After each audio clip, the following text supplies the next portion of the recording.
তুই যে বাবা ঘুমিয়ে আসো রওজা পাকের কিনারে বাবা তোমার কাছে আইলে বাবা দিল হয়ে যায় নূরানি বাবা ক্যাক ক্যাক ক্যাক কথা বলেন না কেন? আরে মা ফাতিমা নামে নবীর এক মায়া ছিল, কুলসুম বিবিও মায়া ছিল। কুলসুমেতে দাওয়াত দিল, ফাতেমারে দিল না। আল্লাহর খেলা এই জগতে কেহই বোঝে না।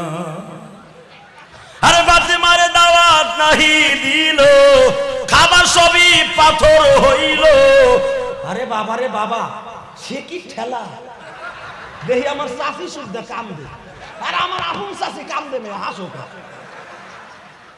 নাউজুবিল্লাহ কর না কেন? বেলালের জারি ছিল, যা শুনা মানুষ কামতো গেছে না একটা যুগ। এই মিথ্যা সত্য গান গাইয়া যারা মানুষকে কান্দাইতো তার নাম ছিল আব্দুর রহমান বয়াতি, দলিল উদ্দিন বয়াতি। এমন একটা যুগ ছিল যারা মানুষকে গান দিয়া পাগল করে লাইতো স্টেজ। কথা কন না কেন? তাদের সুর দিয়েও মানুষ পাগল হইতো, আমাদের সুরেও মানুষ পাগল হয়। হয় কি হয় না? সরমনায় আল্লাহর কুতুব যিনি ছিলেন, চেহারাটা ভালো ছিল না। আল্লাহর কুতুব যখন বয়ান করতেন, জাহান্নামের বয়ান, যখন ইশকের টান দিতেন, আল্লাহর কুতুবের ডাইন হাতের কাছে একটা গামছা থাকতো। যখন বলতো বাবারে জাহান্নামের ভিতরে থাবা দিয়ে যখন ফেলায় দিলেন, আল্লাহর পাগলগুলো চিল্লাইতে থাকতো। যখন আল্লাহর কুতুব বলতেন জাহান্নামের উপরে আগুন, নিচে আগুন, সোয়াবে তোষকটাও আগুন, তখন চিল্লাইতে থাকতো। ঠিক না বেঠিক? কিন্তু সরমনে আল্লাহর কুতুবের চাইতে ভালো পীর আছে না নাই? চেহারার দিক দিয়েও সুন্দর, কোয়ালিটির দিক দিয়েও সুন্দর, কিন্তু আল্লাহর পাগলের চেহারাটা তো সুন্দর ছিল না, কিন্তু ভিতরটা এত সুন্দর ছিল যার একসরে মানুষ পাগল হয়ে যাইত।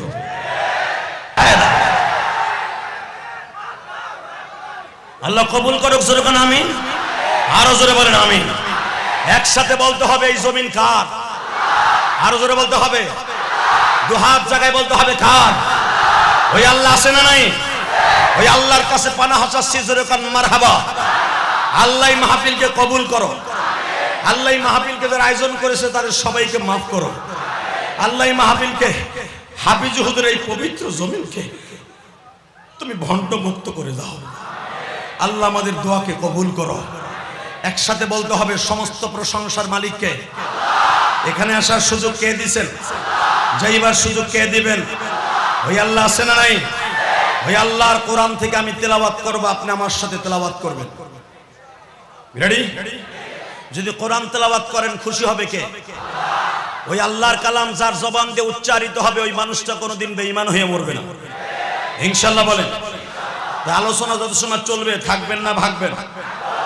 বুঝা শুনে কইেন, থাকবেন না ভাগবেন? সবাই থাকবেন। আল্লাহকে হাত উঠাই দেখান তো কে কে ভাগবেন।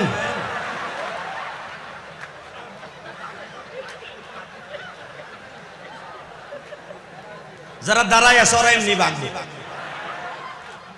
আমি 1 মিনিট 8 সেকেন্ড টাইম দিলাম, বসতে হবে দোস্ত। তোকে পাও দুইটা দোষী রে ভাই, অনেক জায়গা আছে ভাই, বসে বস। ভলান্টিয়ার ভাইরা, আমার ভাইদেরকে দুলাভাই কইয়ে বসানো যায় না?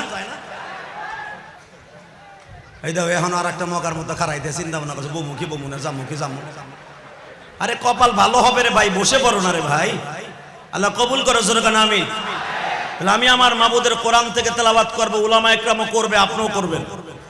এই মাহফিলকে সাক্ষী রেখে বলে গেলাম, এটা ওমরুল খাত্তাব মাদ্রাসা এখন নাই। এই মাদ্রাসা কর্তৃক জান্নাতের বাগানের আয়োজন হয়েছে, এখন এটা জান্নাতের বাগান হয়ে গেছে। এই জান্নাতের বাগানে যারা বসা আছে অধিকাংশ জান্নাতি মানুষ। কথা বলেন না কেন? অতএব আমার সাথে বলতে হবে, পড়তে হবে। রাজি আছেন না নাই? যখন আমি কোরআন তেলাওয়াত করব, আমি তো আসলে সাইদুল ইসলাম আসাদ ভাইয়ের মতো কারি না। আমি কিরাত কেন পড়ি নাই, পড়বো কেমনে? জন্ম নিয়েছি গরিবের ঘরে, মাদ্রাসায় ভর্তি করে দিয়ে আমার জন্ম দুঃখিনী মা মারা গেছে। মৌলানা হয়তো অনিশ্চিত ছিল, আমার মৌলা আমাকে তার কুদরতে হাত দিয়ে আলেম বানিয়েছে। বাজান রে, দুনিয়ায় যার মা নাই ওর মতো দুঃখী আর কেউ নেই। এই জান্নাতুর রাহিম ভাই আজকে ওনার বাসায় আমাকে ইনভাইট করেছিল। ওনাকে আমি শুধু একটা কথাই বলতেছিলাম, ভাই এত সুন্দর একটা বাসা করছেন, যদি আজকে আপনার মা বেঁচে থাকতো এই বাসাটা দেখে কত খুশি হইত। যুবক রে, দুনিয়ার সবচেয়ে বড় বান্ধবী হলো মা। জোরে বলো কে? মার মতো দরদি যুবক, মার মতন দরদি যুবক এই জমিনে পাইবা না, যেই মায়ের পদতলে জান্নাত সন্তানের ঠিকানা। যোগ বাইরা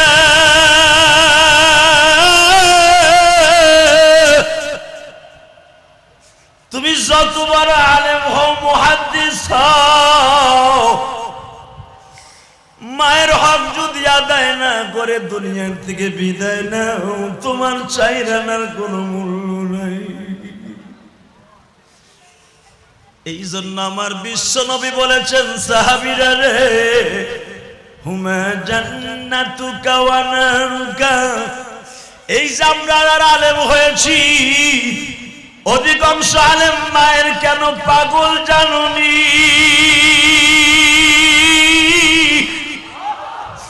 আমার নবী ছিল মায়ের পাগল। যার অ্যাকাউন্টে মায়ের দোয়া আছে, ও যদিও ছোট আলেম হয়, আল্লাহ তার দ্বারা বড় বড় কাজ নিবে বাবা।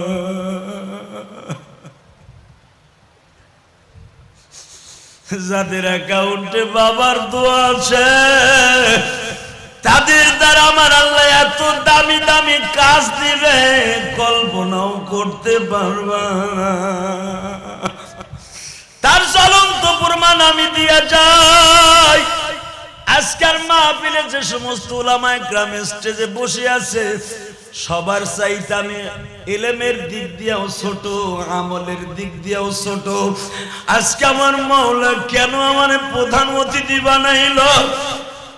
এ দোস্ত, পোস্টারের ভিতরে নামের দিক দিয়ে আমার ছোট। কথা কর না কেন? যেটা বাস্তব সেটা বুঝছি। পোস্টারে আমার নাম ছোট, বয়সে ছোট, বক্তৃতার দিক দিয়ে ছোট, আলেমের দিক দিয়েও ছোট, কিন্তু আমার আল্লাহ করে ফেলেছে আজকে বড়। এটার পিছনে আমার ক্রেডিট না, আমার জনম দক্ষিণী মায়ের দোয়া। জোরে বলেন না কেন? প্রমাণ দেখাই দিয়ে গেলাম আমার আলেম ভাইরা। মায়ের দোয়া যার অ্যাকাউন্টে আছে, তালিবে ইলম বাবাজিরা, সে দুনিয়ার মধ্যে ইজ্জত পাবে, আখিরাতেও ইজ্জত পাবে। যার অ্যাকাউন্টে মায়ের বড় দোয়া থাকবে, সে দুনিয়ায় ধ্বংস হয়ে যাবে, আখিরাতেও ধ্বংস হয়ে যাবে। অতএব আমি আমার ওয়াজের প্রারম্ভে আমি আপনাদের মায়ের জন্য দোয়া করব, আমার মায়ের জন্য দোয়া চাইব। দোয়া কবুল হওয়ার জন্য আমার মাবুদের কোরআন তেলাওয়াতের দরকার আছে না নাই? অতএব আমার সাথে তেলাওয়াত করবেন, কারো জবান যেন বন্ধ না হয়। কোরআন তেলাওয়াত শেষ হবে, চিৎকার মেরে আমার আল্লাহু আকবার, আমার আল্লাহরে খুশি করবে। রেডি? আউযু বিল্লাহি মিনাশ শাইতানির রাজীম।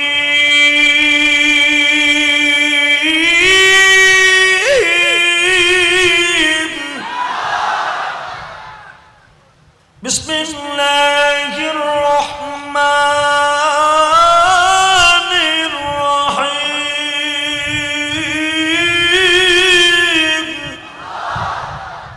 আল্লাহু আকবার কি জোর নাই? হে মুসলমানের পোলা, সাহাবা একরামের মধ্যে এমন এমন কিছু সাহাবী ছিল যাদের কণ্ঠে এত ইশক আল্লাহ দিয়েছিলেন, যাদের ইশকে মসজিদ নববী কম্পন শুরু হয়ে যেত, যাদের তেলাওয়াতে শয়তান পর্যন্ত সরে যেত। মুসলমানের জাগ্রত শিহরণ, কলিজার স্পন্দন কোরআন শরীফের জন্য, মানুষ জীবন দেওয়ার জন্য গলা কাটা মুরগির মতো লাফাইতো। আল্লাহু আকবার জোরে বলেন না কেন? আমি একটা ঘটনা দিয়েই বুঝাইতে চাই যে কোরআনের দাম আল্লাহর জমিনে আছে না নাই? আছে? জোরে বলেন না কেন? মিশরের প্রেসিডেন্ট ছিল তদানীন্তনকালে জামাল নাসের, আর তদানীন্তনকালে জগৎ বিশ্ব বিখ্যাত কারি ছিল আব্দুল বাসেত। জামাল নাসের রাশিয়ার প্রেসিডেন্টের রাষ্ট্রীয় সফরে উনি রাশিয়া যাচ্ছেন। তো জামাল নাসের বলল, দোস্ত তুমিও মুসলমান আমিও মুসলমান, তুমি যখন জাতীয় কারি আমাকে রাষ্ট্রীয়ভাবে ইনভাইট করেছে, আমি যাব রাশিয়ায়।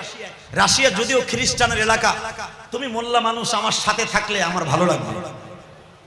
মারহাবা বলে। জামাল নাসের কারি আব্দুল বাসেতকে সফর সঙ্গী নিয়ে চলে গেলেন রাশিয়া। রাশিয়ার প্রেসিডেন্ট জিজ্ঞাসা করলো, আপনার সফরের মধ্যে যারা আছে এদের নাম কি? What is your name? What is your name? এর নাম কি? এর নাম কি? পরিচয় করিয়ে দিচ্ছে, আমার স্বরাষ্ট্রমন্ত্রী, আমার পররাষ্ট্রমন্ত্রী, এ হলো আমার আইনমন্ত্রী, এ হলো ওনার ওয়াইফ, এ হলো ওনার বন্ধু। লাস্টে রাশিয়ার প্রেসিডেন্ট বলে, এই যে বড় বোরকার মতো বড় এক জুব্বা পরা উনি কে? জামাল নাসের বললেন, উনি হলেন আমার দেশের জাতীয় কারি। হোয়াট ইজ ইওর কারি? কারি কারে কারি বলে, কারি বলা হয় ওনার কণ্ঠে এমন জাদু আল্লাহ দিছে, ওনার সুরে মানুষ পাগল হয়ে যায়। রাশিয়ার প্রেসিডেন্ট বলল, যদি ওনার সুর এত কঠিন হয় তাহলে আজকে আমাদের একটা সুন্দর অনুষ্ঠান আছে, শটকা মার্কা একটা অনুষ্ঠান আছে, এখানে বিভিন্ন কোয়ালিটির মানুষ থাকবে, যদি আপনি বলেন তাহলে ওই অনুষ্ঠানে ওনাকে দিয়ে কিছু গান টান গাওয়ান। মারহাবা বলবেন না? কারি আব্দুল বাসেত রাশিয়ার প্রেসিডেন্টের ইনভাইটে গেছে। জামাল নাসের বলতেছে, দোস্ত আজকে তোমার জীবনের সবচেয়ে বড় একটা ভাইবা সহ ইন্টারভিউ। তার মানে তারা ভাবছে তোমার কণ্ঠের ভিতরে গান বাদ্য দিয়ে তাদের মনকে অশান্তনা, মনকে সান্ত্বনা দিবা, কিন্তু পৃথিবীতে সবচেয়ে দামি সুর, দামি কথা হলো সেটা কি? কোরআনের কথা। ঠিক না বেঠিক? জোরে কর, আরো জোরে, আরো জোরে। জামাল নাসের বললেন, দোস্ত তুমি যাইবা তো? ওখানে তো বিভিন্ন কোয়ালিটির খাওয়ান দাওয়ান হইব, মদও থাকতে পারে, তুমি মোল্লা মানুষ যাইবা কি যাইবা না? কারি আব্দুল বাসেতের জীবনে দুইটা ঐতিহাসিক আলোচনা, তার ভিতরে এই একটা ঐতিহাসিক আলোচনা। তো উনি যখন ওই অনুষ্ঠানে অ্যাটেন্ড করছে, সব মানুষগুলা তাকিয়ে আছে, এই মোল্লা ডাকে এত বড় জুব্বা গায়ে দেয়, বোরকা পরা, আর সবাই তো লেঙ্গু ফেঙ্গু ভরা, বুঝেন নাই? তো যখন অনুষ্ঠান শুরু হবে, অনুষ্ঠানের প্রারম্ভে জিজ্ঞেস করে জামাল নাসেরকে, আপনার কারি সাহেবকে বলেন না উনি দল টাবলা দিয়ে একটু গান গান থাক গাক, আমার সান্ত্বনা, মনকে সান্ত্বনা দিক।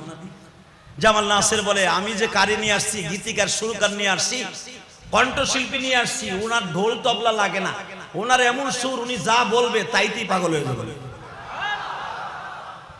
এই কথা বললে বলে, হিট সেটা আবার কি? ঢোল তবলা ছাড়া উনি কি গাইবে? কারণ তারা তো গাইবে এইভাবে, ও রুবি হলো না মোর সাথে করছ কি। কথা বলেন না কেন? তাদের গান তো এরকম, প্রথম মনে করছে এমন কিছু কই। কথা বলেন না কেন? বাংলাদেশে একজন এরকম আমাদের মতো স্টেজ কাঁপাইতো,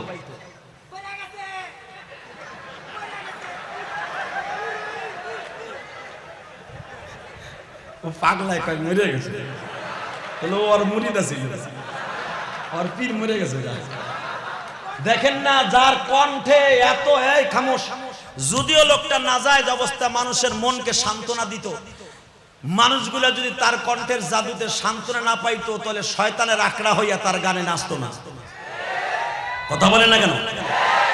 যেভাবেই হোক হাজার হাজার যুবকের মনকে কেড়ে নিত তার সুর দিয়া।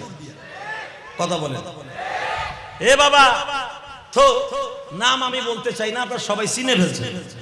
এই চিকন পোলা যদি কয়ে থাকে পাতলা খানে যে মরে গেছে মরে গেছে, তাহলে পীর সাহেব উনি চিনে, আমি আর নাম বলতে চাই না। তো সুর তো মানুষ আ জায়গায়ও ব্যবহার করে, ভালো জায়গায়ও ব্যবহার করে। কথা বলেন না কেন? আজকে আমাদের এখানে আসছেন, আমাদের কণ্ঠের জাদুতে আপনার চোখ দিয়ে আমার মওলায় পানি বের করে দেবে। আবার কিছু কিছু শিল্পী আছে দেখবেন গান গাইয়াও চোখের পানি বাইর করে দেয়। আগে যখন গোপাল আরে মা ফাতিমা নামে নবীর এক মাইয়া ছিল, কুলসুম বিবিও মায়া ছিল। কুলসুমেতে দাওয়াত দিল, ফাতেমারে দিল না। আল্লাহর খেলা এই জগতে কেহই বোঝে না। আরে ফাতেমারে দাওয়াত নাহি দিল, খাবার সবই পাথর হইল। আরে বাবা রে বাবা, সে কি ঠেলা! দেখি আমার চাষি সুদ্ধা কাম দে, আর আমার আহুন চাষি কাম দে, মেয়ে হাসো কা। নাউজুবিল্লাহ কর না কেন? বেলালের জারি ছিল, যা শুনা মানুষ কামতো। গেছেন একটা যুগ, এই মিথ্যা সত্য গান গাইয়া যারা মানুষকে কান্দাইতো, তার নাম ছিল আব্দুর রহমান বয়াতি, দলিল উদ্দিন বয়াতি। এমন একটা যুগ ছিল যারা মানুষকে গান দিয়া পাগল করে লাইতো স্টেজ। কথা কন না কেন? তাদের সুর দিয়েও মানুষ পাগল হইতো, আমাদের সুরেও মানুষ পাগল হয়। হয় কি হয় না? সরমনায় আল্লাহর কুতুব যিনি ছিলেন, চেহারাটা ভালো ছিল না। আল্লাহর কুতুব যখন বয়ান করতেন, জাহান্নামের বয়ান, যখন ইশকের টান দিতেন, আল্লাহর কুতুবের ডাইন হাতের কাছে একটা গামছা থাকতো। যখন বলতো বাবারে জাহান্নামের ভিতরে থাবা দিয়ে যখন ফেলায় দিলেন, আল্লাহর পাগলগুলো চিল্লাইতে থাকতো। যখন আল্লাহর কুতুব বলতেন জাহান্নামের উপরে আগুন, নিচে আগুন, সোয়াবে তোষকটাও আগুন, তখন চিল্লাইতে থাকতো। ঠিক না বেঠিক? কিন্তু সরমনায় আল্লাহর কুতুবের চাইতে ভালো পীর আছে না নাই? চেহারার দিক দিয়ে সুন্দর, কোয়ালিটির দিক দিয়ে সুন্দর, কিন্তু আল্লাহর পাগলের চেহারাটা তো সুন্দর ছিল না, কিন্তু ভিতরটা এত সুন্দর ছিল যার 100 মানুষ পাগল হয়ে যাইত।